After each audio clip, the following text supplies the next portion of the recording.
Oi, gente, tudo bem? Sou um trabalhador voluntário no Espiritismo, em São Paulo. E é muito bom estar novamente aqui no canal ABE-BM TV. Estamos muito gratos com o convite.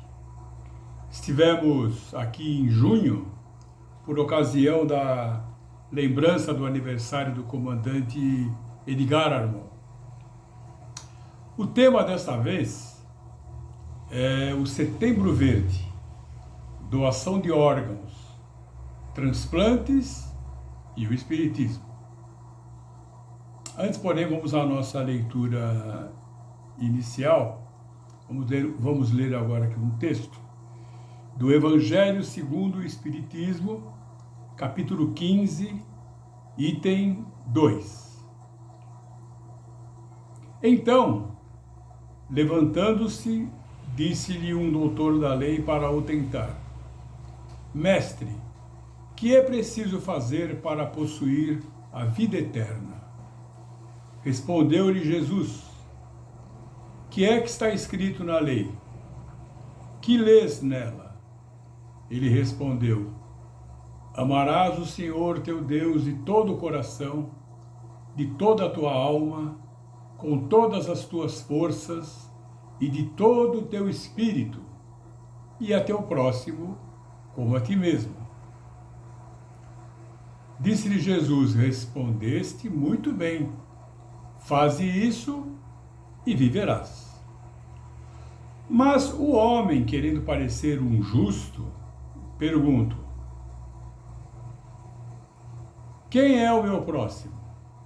Jesus, tomando a palavra, lhe disse: Um homem que descia de Jerusalém para Jericó caiu em poder de ladrões que o despojaram, cobriram-no de ferimentos e se foram, deixando-o semi-morto. Aconteceu em seguida que um sacerdote, descendo pelo mesmo caminho, o viu e passou adiante.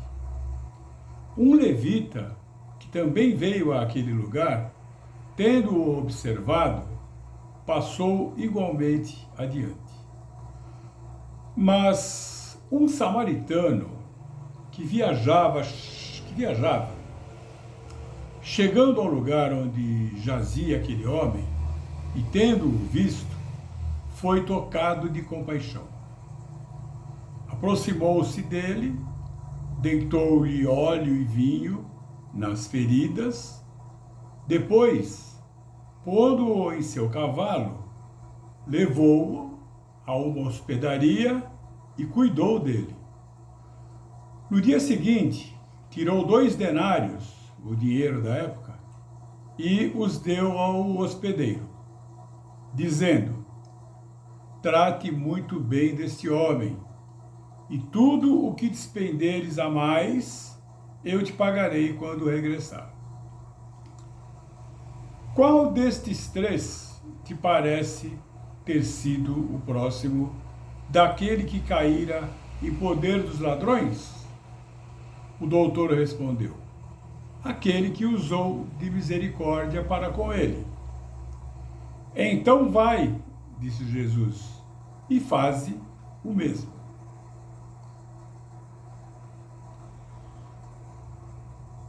Abraçamos os nossos irmãos benfeitores que nos amparam e nos inspiram, e agradecemos ao Mestre Jesus e a Deus nosso Pai a confiança e a oportunidade do trabalho.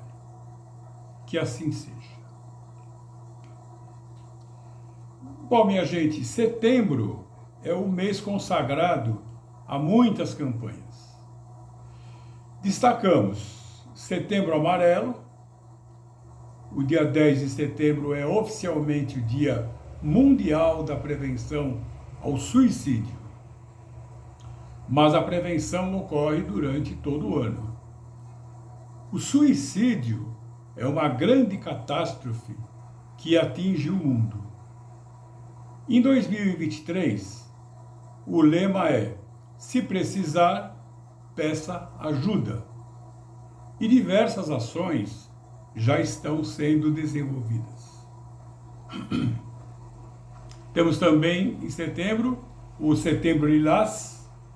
Setembro Lilás é o mês da conscientização da doença de Alzheimer e outros tipos de demência. A iniciativa busca ampliar o conhecimento do público em geral a respeito das doenças. A campanha escolheu a frase "Conheça a demência, conheça a doença de Alzheimer" como tema para as ações deste ano, com foco especial no apoio pós-diagnóstico. Em Setembro Verde, temos duas campanhas com esse título deste mês. Uma é o mês oficial da inclusão social das pessoas com deficiência. A data 21 de setembro é celebrada desde 1982 por iniciativas do movimento pelos direitos das pessoas com deficiência. E a outra, que é o tema de hoje, é o mês oficial da conscientização da importância e incentivo à doação de órgãos. A campanha foi instituída em 2014 e o dia oficial é 27 de setembro. O verde foi escolhido por ser o símbolo mundial da doação de órgãos e a cor é reconhecida como símbolo da esperança. A morte de um ente querido é sempre uma situação difícil para toda a família. Mas é justamente nesse momento crucial que a perda pode ser transformada em um ato de esperança, ao dar uma nova vida às pessoas que se encontram na fila de espera por um transplante de órgãos. A que se destina a doação de órgãos? Prolongar a vida de uma pessoa que pode desencarnar precocemente por causa de um órgão doente. Um único doador pode salvar a vida de várias pessoas, pois é possível doar mais de um órgão e também tecidos. O Brasil tem uma das maiores filas do mundo, mas também criou e mantém o maior sistema público de transplantes. O Brasil é o segundo país que mais realiza esse tipo de procedimento no mundo, atrás apenas dos Estados Unidos, onde o sistema é privado. O sistema de transplantes brasileiro é reconhecido internacionalmente por ser inteiramente público e oferecer serviços em um país gigantesco e muito povoado. Sobre a qualidade técnica e a política pública envolvida, o Dr. Francisco Monteiro, coordenador da Central de Transplantes do Estado de São Paulo, nos informa que no Brasil há um cadastro único para a recepção de órgãos. Trata-se de um cadastro técnico conhecido como fila de espera. O cadastro ou a fila de espera segue critérios específicos estabelecidos na legislação. Faz parte do sistema informatizado de gerenciamento, o SIG, um sistema nacional disponibilizado online dentro de um sistema maior, o Sistema Nacional de Transplante, o SNT. A central de transplante de cada estado orienta-se pelo Sistema Nacional de Transplante, o SNT. Dissemos que o cadastro geral, ou fila de espera, segue critérios específicos estabelecidos pela legislação. Por exemplo, um dos critérios para se receber um órgão é a tipagem sanguínea, ou seja, o órgão, para ser compatível, deve ser do doador que tenha o mesmo tipo sanguíneo do recebedor ou receptor. Se o doador tem sangue tipo A, somente estarão aptos a receber os órgãos os receptores que tiverem tipo de sangue A ou AB. Os demais receptores de outros grupos sanguíneos permanecem aguardando em seus lugares da fila. Outro critério levado em consideração, por exemplo, são os dados antropométricos, que é a dimensão, o tamanho ou as medidas do órgão doado. No transplante de coração, tira-se o coração doente do receptor e coloca-se o coração sadio do doador no mesmo local, no mesmo espaço dentro do peito. O que significa que um coração pode ser grande demais ou pequeno demais para aquele espaço tão delimitado, tendo em vista que o órgão, além do coração, tem os pulmões e os órgãos trabalham simultaneamente em harmonia. Então, se o doador pesa 80 quilos, não será possível transplantar o seu coração para um receptor que pese 50 quilos e assim por diante. Outro critério de priorização a ser enfatizado é o da gravidade do paciente. Ou seja, de acordo com a legislação, o paciente com estado de saúde mais grave é colocado no começo da fila. Outro critério: o receptor deverá estar em condição física adequada no momento do transplante. Caso não esteja, o órgão será disponibilizado à equipe médica do paciente seguinte da fila.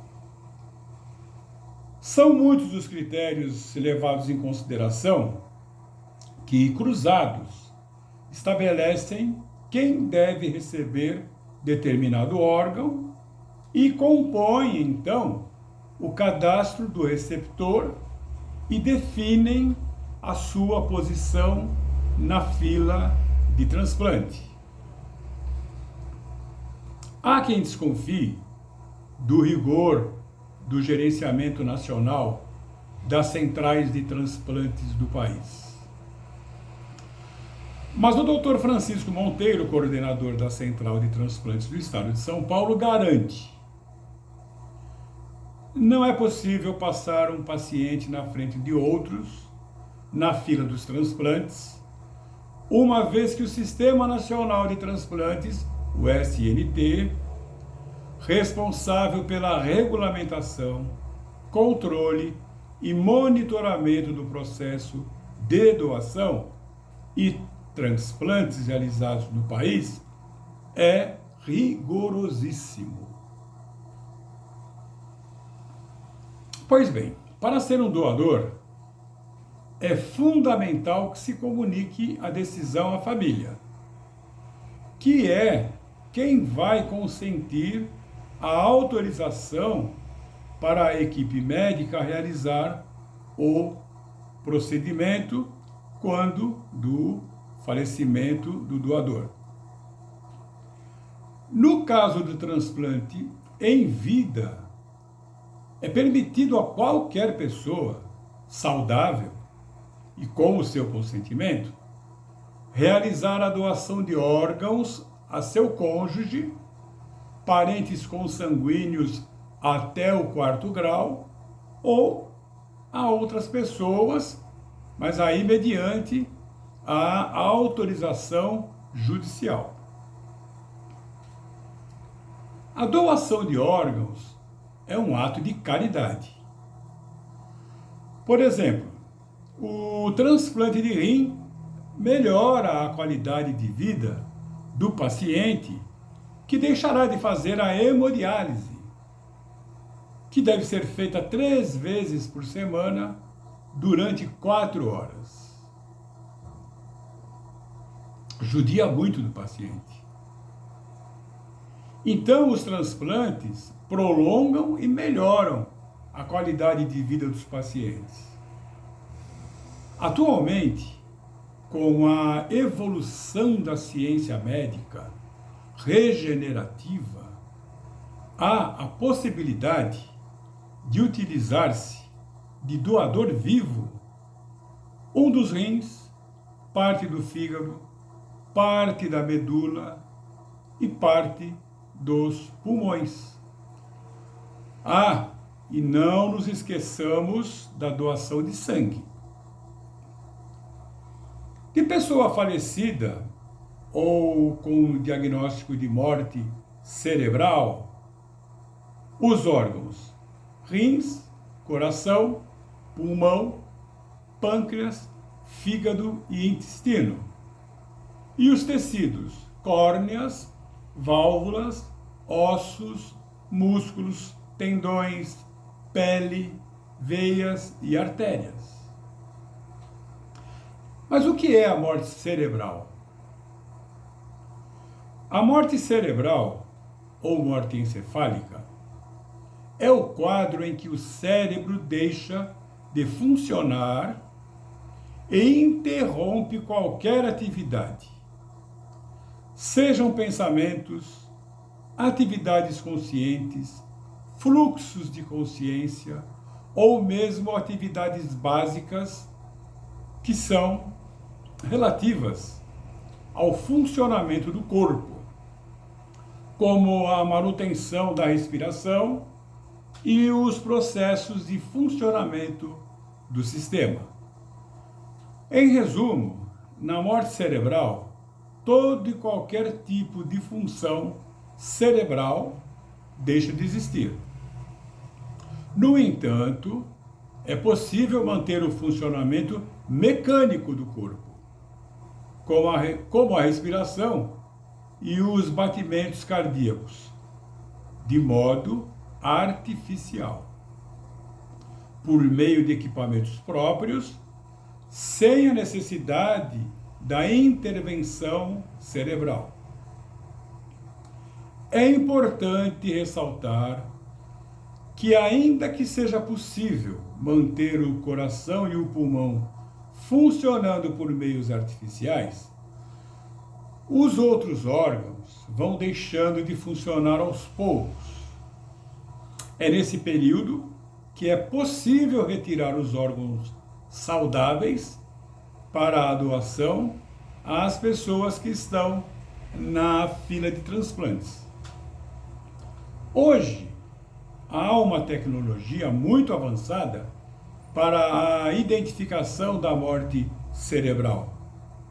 São realizados exames como o eletroencefalograma e a angiografia cerebral, entre outros, com o objetivo de confirmar a ausência de atividade cerebral, assim como testes que atestam que o paciente não possui mais a capacidade de respirar sem o auxílio de aparelhos, além de comprovações que mostram que o paciente não apresenta mais metabolismo. A morte cerebral ocorre a perda definitiva das funções do cérebro e, por isso, a recuperação é impossível. Este esclarecimento sobre a morte cerebral é muito importante, porque a morte, em outros tempos, era decretada com a cessação dos batimentos cardíacos, a parada cardíaca, e da respiração, simplesmente.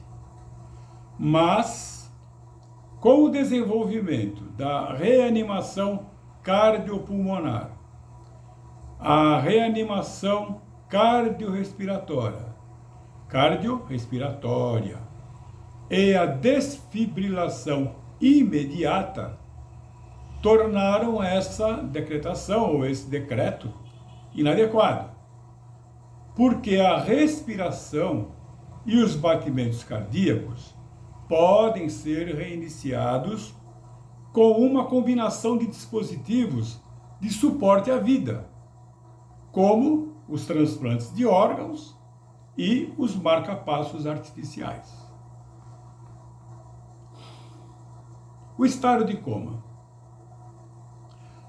Já o estado de coma é uma condição que se caracteriza pela redução do nível de consciência em que uma pessoa parece estar dormindo, não responde aos estímulos do ambiente e não demonstra saber sobre si mesmo. Nessa situação, o cérebro continua produzindo sinais elétricos capazes de manter as funções vitais, como os batimentos do coração, por exemplo. Uma pessoa que está em coma é considerada clínica e legalmente viva, independentemente da gravidade e do tempo de duração desse estado. É uma situação em que o paciente mantém o nível de atividade cerebral e, portanto, há a esperança de recuperação, o que conhecemos como reversível. No Espiritismo, os espíritos superiores nos informam que durante o coma, o espírito liberta-se parcialmente do corpo, dispondo de uma relativa liberdade. Pode ficar distante de seu corpo carnal, mas sempre ligado a este, ao corpo, por meio do cordão fluídico ou energético que os médiuns videntes identificam por cordão prateado, por sua característica.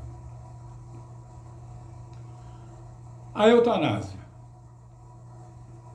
é o método de levar uma vida ao término de forma rápida e indolor, geralmente aplicada a pacientes que possuam alguma doença grave, incurável, ou que estejam em estado terminal, com a autorização da família. No Brasil, a eutanásia em seres humanos é considerada crime de homicídio.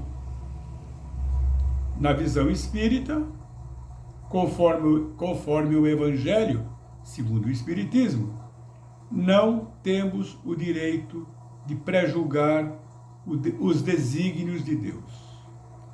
Portanto, a eutanásia é um grave delito. Vamos a um pouco de história.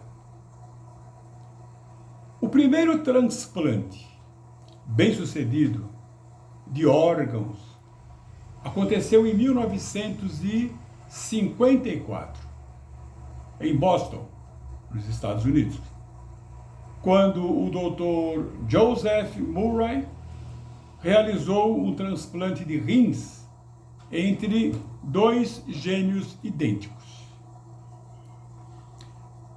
E foi na década de 1960 que os médicos descobriram os meios de realizar os transplantes de órgãos entre não parentes, sem que houvesse a rejeição.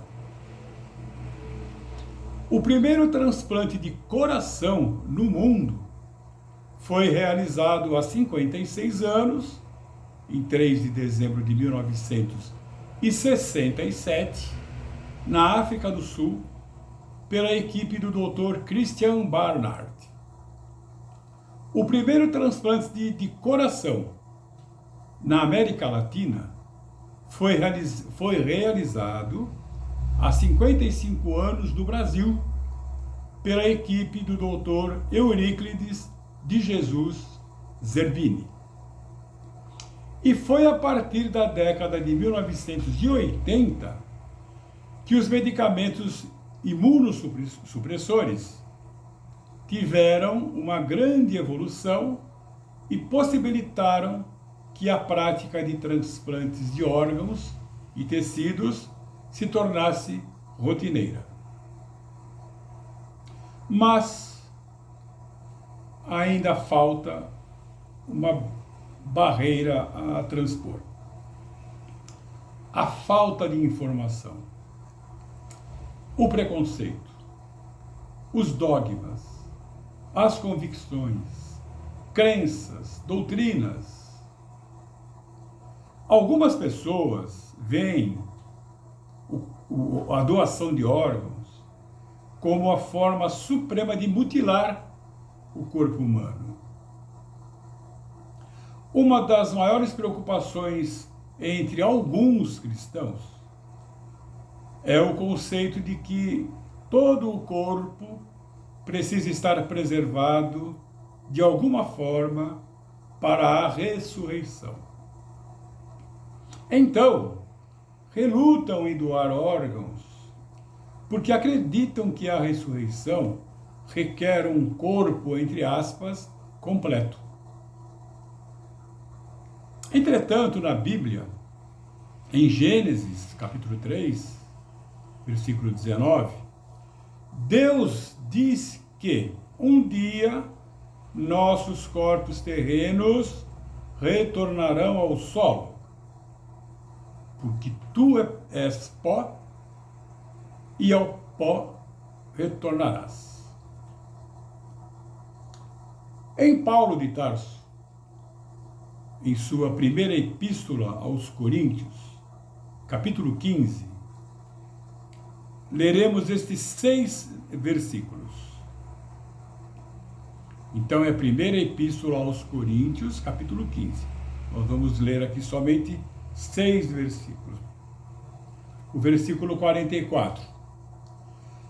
Semeia-se corpo natural, ressuscitará corpo espiritual. Se há corpo natural, há também corpo espiritual. Versículo 45. Assim está também escrito: o primeiro homem, Adão, foi feito em alma vivente. O último Adão, em espírito vivificante.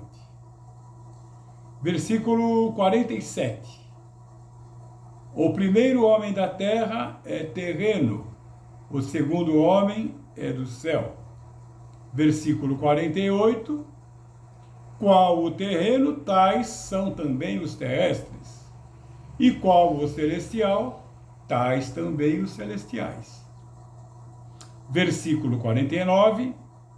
E assim como trouxemos a imagem do terreno, assim traremos também a imagem do celestial. E versículo 50. E agora digo isto, irmãos, que a carne e o sangue não podem herdar o reino de Deus, nem a corrupção herdar a incorrupção.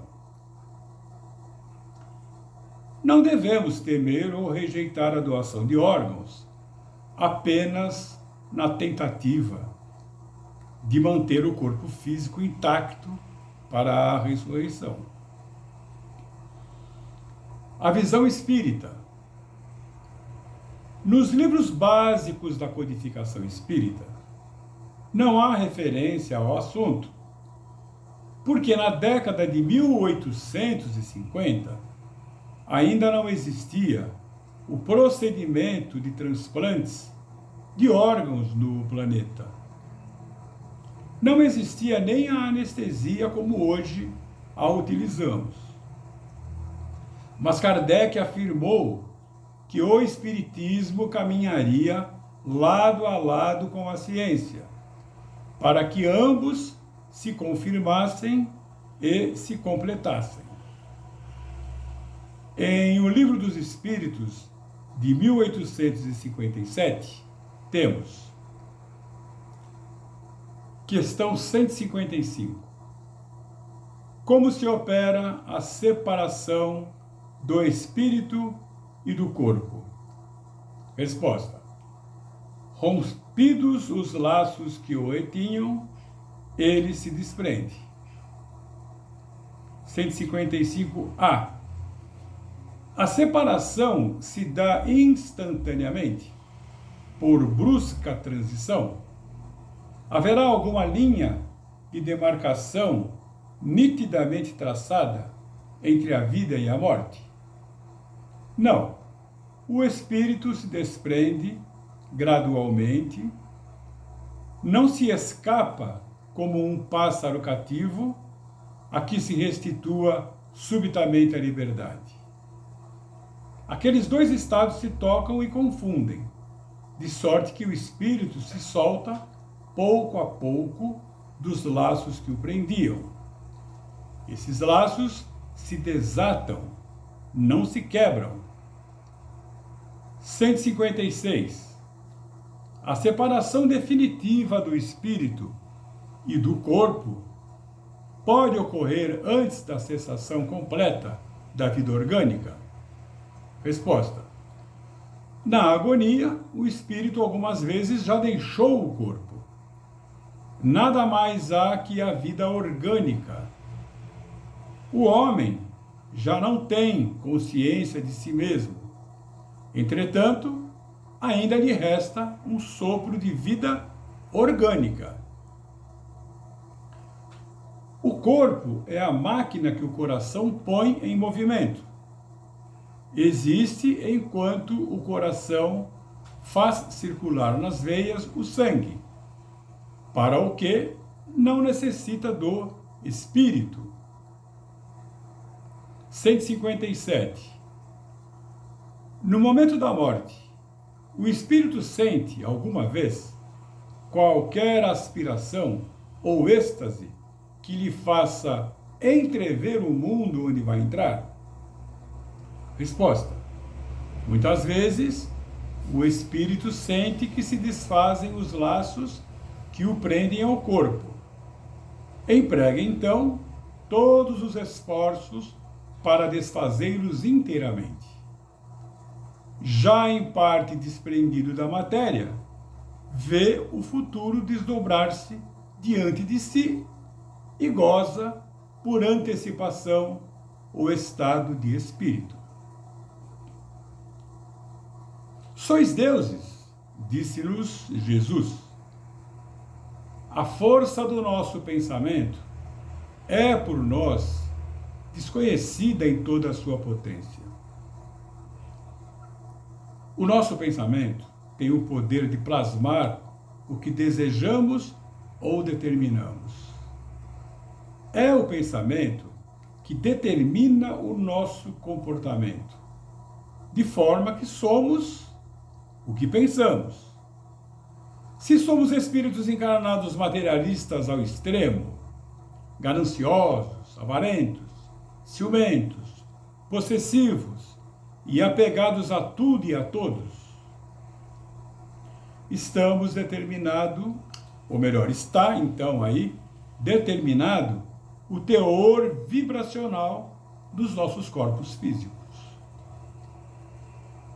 O texto da questão 257 do Livro dos Espíritos nos diz: libertos do corpo, os espíritos podem sofrer, mas esse sofrimento não é corporal. Também não sofrem mais no inverno do que no verão.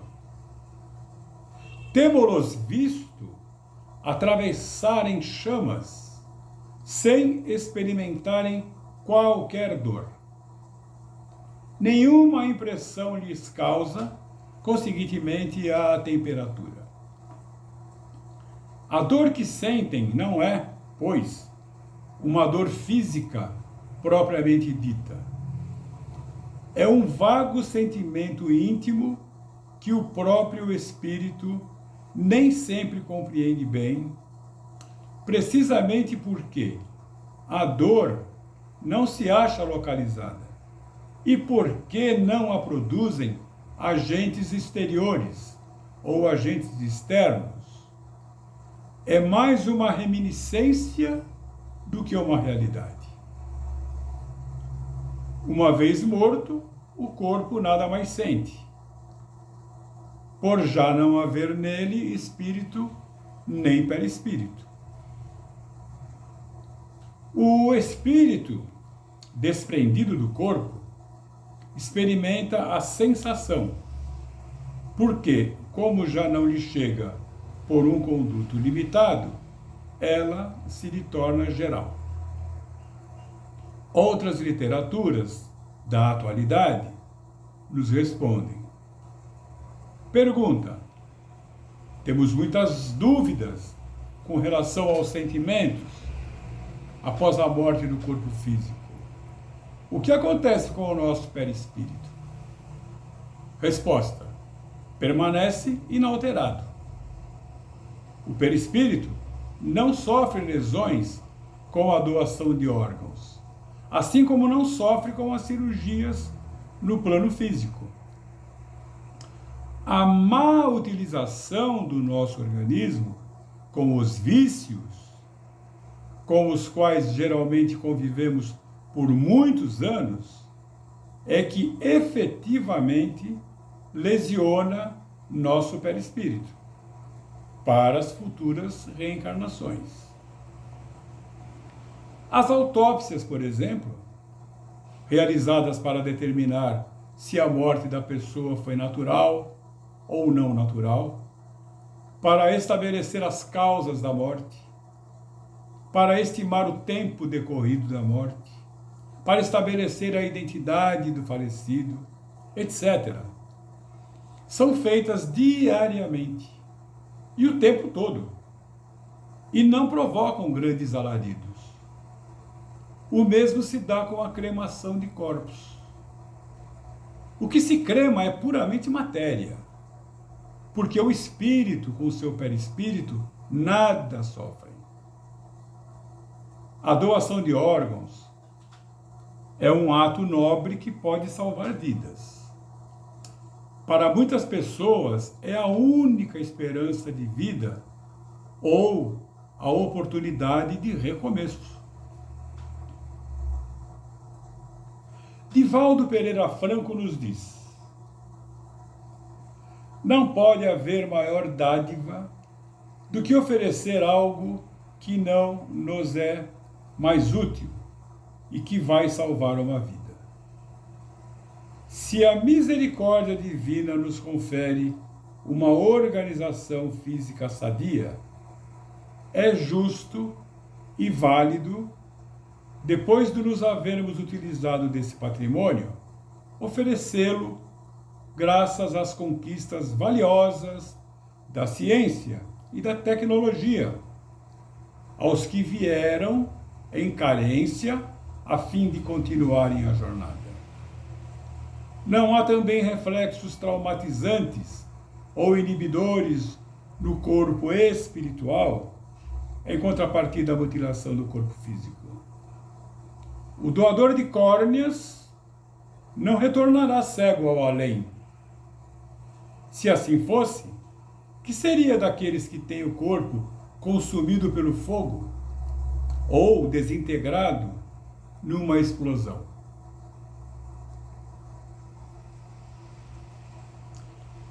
A família do apresentador de TV, Augusto Liberato, o Gugu, divulgou a carta onde Gugu deixa um pedido, expressando o seu desejo para quando ocorresse o dia do seu desencarne.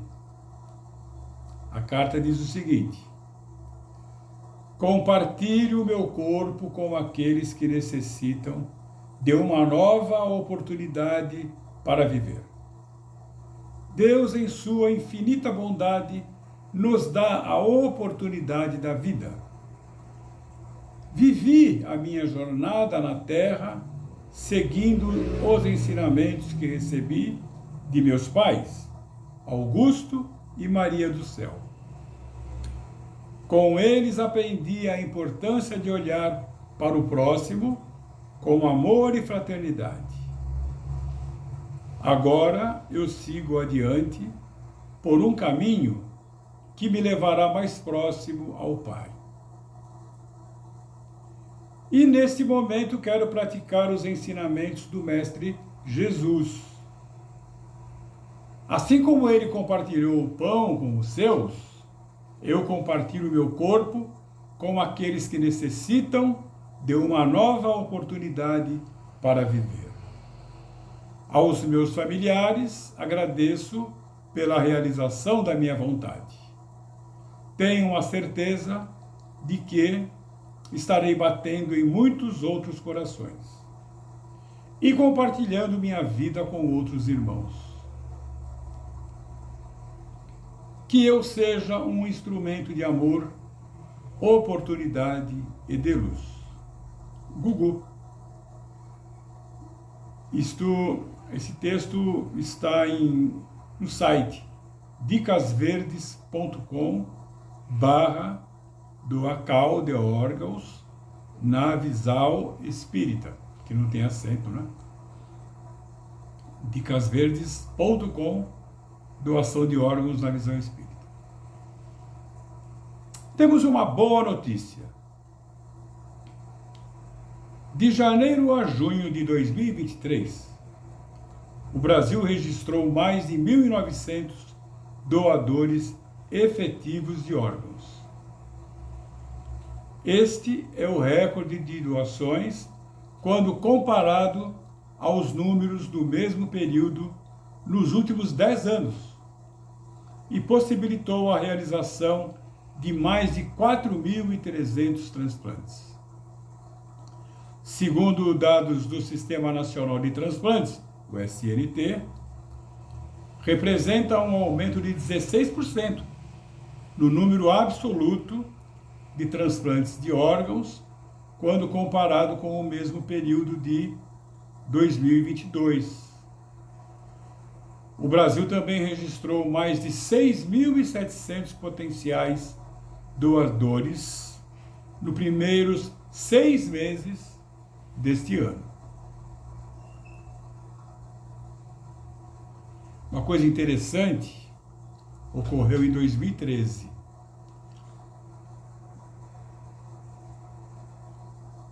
Uma grande sacada para chamar a atenção para a doação de órgãos. Ocorreu em setembro de 2013.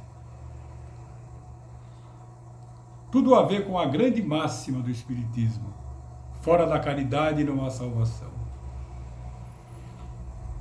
Então, em setembro de 2013, o empresário Chiquinho Scarpa, um dos grandes nomes da alta sociedade brasileira, anunciou que iria enterrar no jardim de sua mansão seu carro luxuoso, um Bentley, avaliado em R$1 milhão àquela época.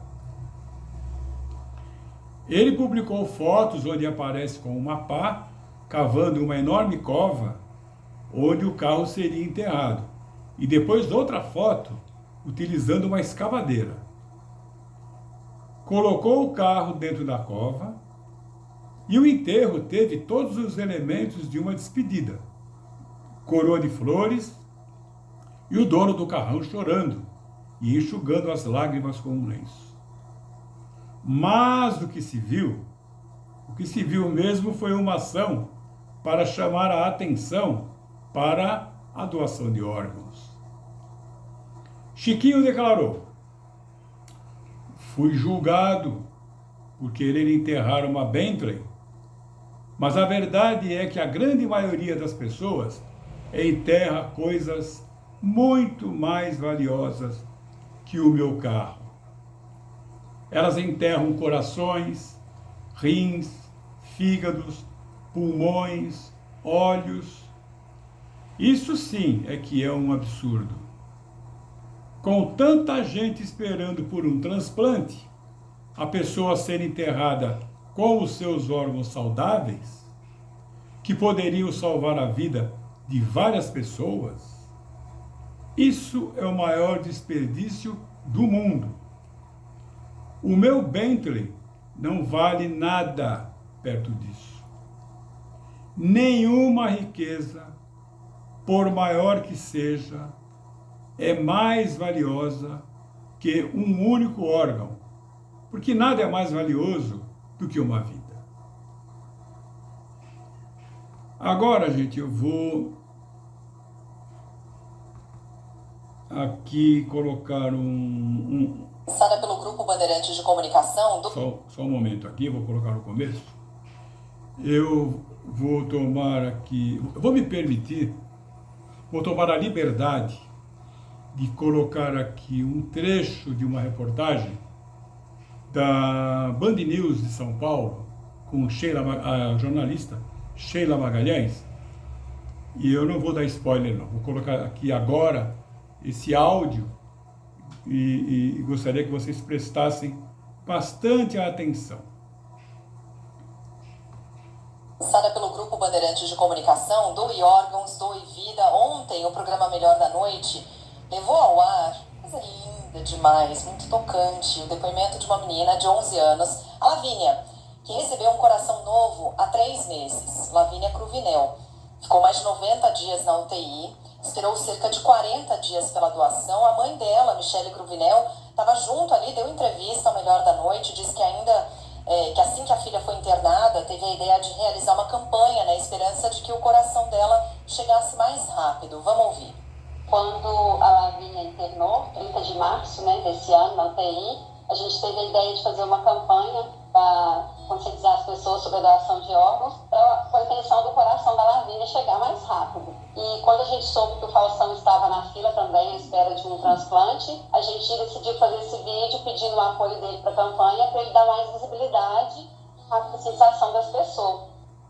Pois é, a Lavínia, com 11 anos de idade, quis iniciar uma nova campanha para chamar a atenção da importância da doação de órgãos. E aí o recado da Lavínia foi transmitido durante o programa, durante o Melhor da Noite. Oi, Faustão, eu sou a Lavínia, tenho 11 anos, transplantei o coração de 30 de maio de 2023. E ao total eu fiquei 94 dias na UTI, mas a espera do meu coração foi 42 dias.